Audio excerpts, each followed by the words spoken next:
Welcome to Legends Forever, with Richard bringing you a place of remembrance for extraordinary lives that continue to inspire long after they are gone. Here, we honor timeless figures from film, music, sports, and culture, reflecting on their achievements, their influence, and the memories they left behind. Every tribute is a celebration of legacies that will never be forgotten. Joey Mand, born on June 21, 1947, emerged as part of the wave of talent shaped by the British invasion, an era that redefined popular music across the globe. As a guitarist for the band Badfinger, he played a key role in shaping a sound that blended melodic sensibility with a timeless rock spirit. His work contributed to songs that felt both intimate and expansive, connecting with listeners across generations. Mand's playing was never about flash alone. It carried emotion, precision, and a deep understanding of songwriting. Whether through gentle acoustic passages or more driving electric arrangements, his guitar work helped define the band's signature style.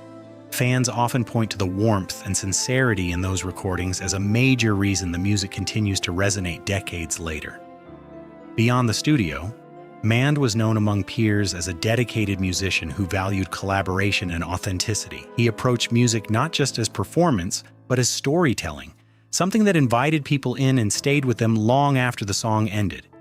In later years, he kept a relatively low profile, allowing the music to speak for itself. His legacy, however, remains firmly intact through the recordings and the influence he left on fellow artists and listeners alike. Joey Mand passed away at the age of 77.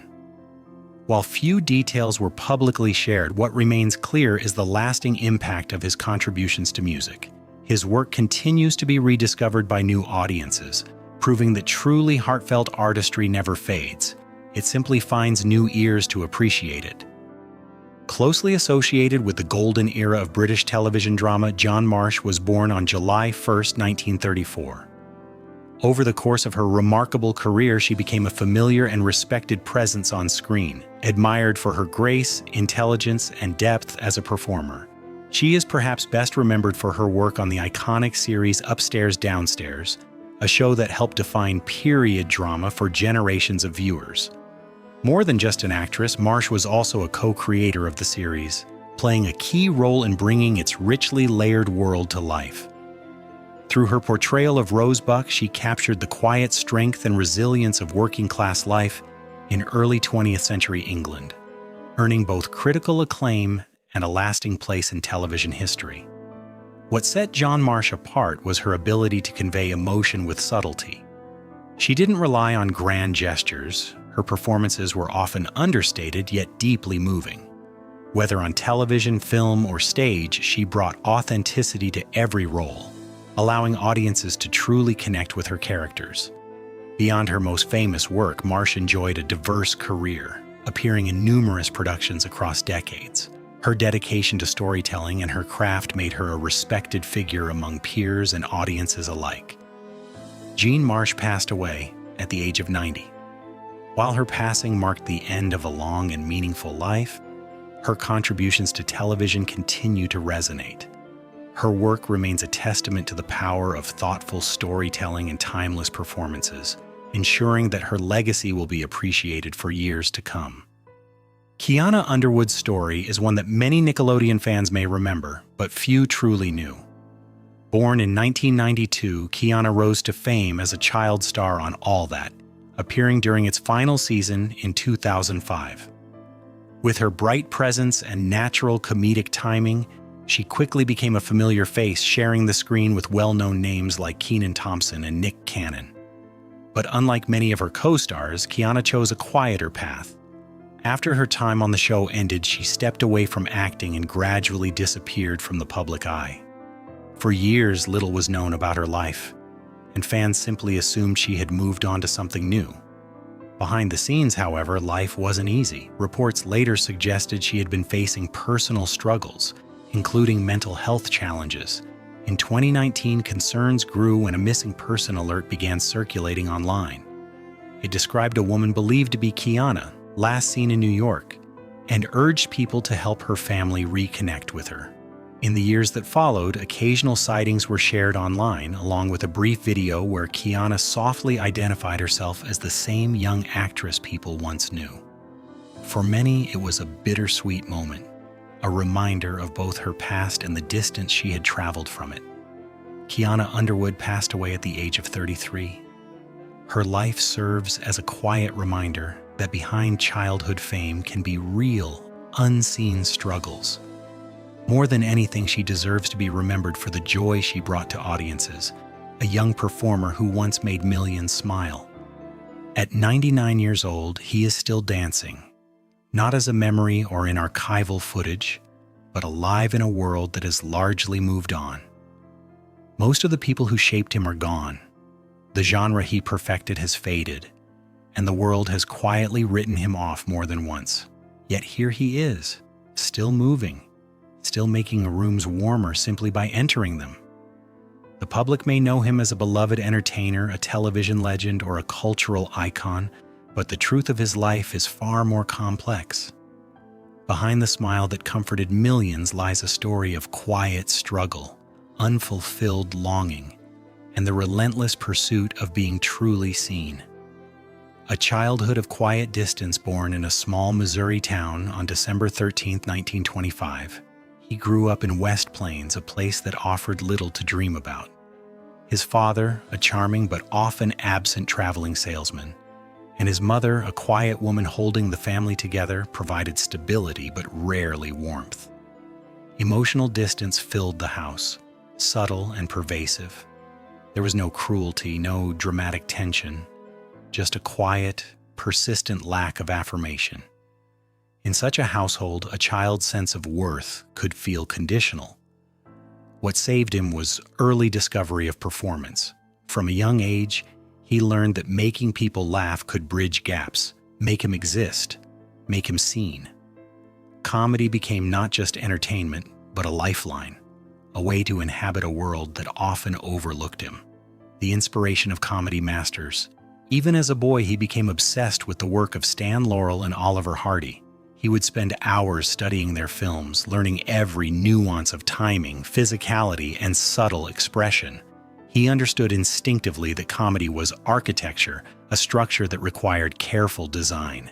Each pause, gesture, and exaggerated stumble was deliberate. At 11, he was already thinking like a craftsman, internalizing lessons that would later define his career. Yet the world outside Missouri had other plans. Ambition was seen as a foreign language, and opportunity was scarce. His path was blocked repeatedly, but the boy's stubborn belief in the necessity of performance never wavered. Laughter was not an indulgence, it was oxygen, a proof of existence, a way to declare himself to the world. War years. Learning the power of laughter. In 1944, at 18, he was drafted into the United States Army Air Forces during the Second World War. He dreamed of flying but failed the physical exam for pilots, deemed underweight. Instead, he served as a radio operator and later as a staff sergeant performing for troops via the American Forces Network. While he did not experience the front lines, he discovered the profound impact of performance in tense, fearful moments. Laughter in the middle of uncertainty was not trivial. It was essential. He returned home in 1946 with no money, no formal training, and no connections, but with an unshakable certainty that he was meant to be on stage.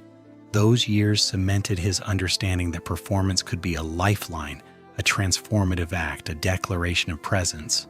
The struggle before success. The late 1940s and early 1950s were years of grinding struggle. He tried radio announcing in Atlanta and was quickly let go. He formed a comedy duo performing in small clubs and military bases with little pay and frequent rejection. The act was clever, precise, and engaging, yet opportunities were scarce and audience reactions unpredictable. He moved tirelessly between cities, chasing the possibility of a breakthrough. Nights of doubt were common when certainty felt like delusion. Yet he persisted, driven by the conviction that performance was his purpose. He married Margie, his high school sweetheart, who was devoted and patient, supporting him even as ambition consumed him. their love was real. But his focus on his career meant presence, a crucial element of family life, was often absent. Marriage and family life. He and Margie had 4 children, Christian, Barry, Stacy, and Carrie Beth. Their home was loving, yet stretched thin by financial pressures and his persistent absence. Love alone could not compensate for a father preoccupied with auditions and ambition. The tension of absence, coupled with relentless striving, shaped both his domestic life and personal identity. Despite his devotion, he could not fully inhabit the role of parent he desired. These early years taught him both the power and limits of love and attention, lessons that would resonate across decades. While audiences adored him, private fulfillment remained elusive. Performance gave visibility and praise that his childhood lacked, but it could not replace family presence, a reality he would confront repeatedly as life unfolded. Addiction and career-turbulent success came, but not without cost. His career brought fame, recognition, and opportunities, yet also pressures that led to struggles with addiction. Years of hard-won achievement were nearly destroyed, and the personal consequences were profound. Marital strain, missed milestones with children, and periods of self-doubt tested his resilience. Recovery was slow, imperfect, and often lonely. Yet even amid setbacks, the drive to perform remained, tethering him to purpose and identity. The duality of public joy and private hardship created a tension he had learned early in life, that making others laugh could mask personal pain. The work became both a refuge and a responsibility, a way to reconcile inner chaos with outward expectation. Rebuilding and rediscovering love. After years of personal and professional turbulence, he rebuilt his life slowly and deliberately. In his 80s, he found Arlene, a partner whose love was steady, unwavering, and transformative. Unlike prior relationships, this was not about performance or appearance, but genuine companionship. Arlene navigated his health challenges, advocated for his care, and brought a depth of presence he had never known.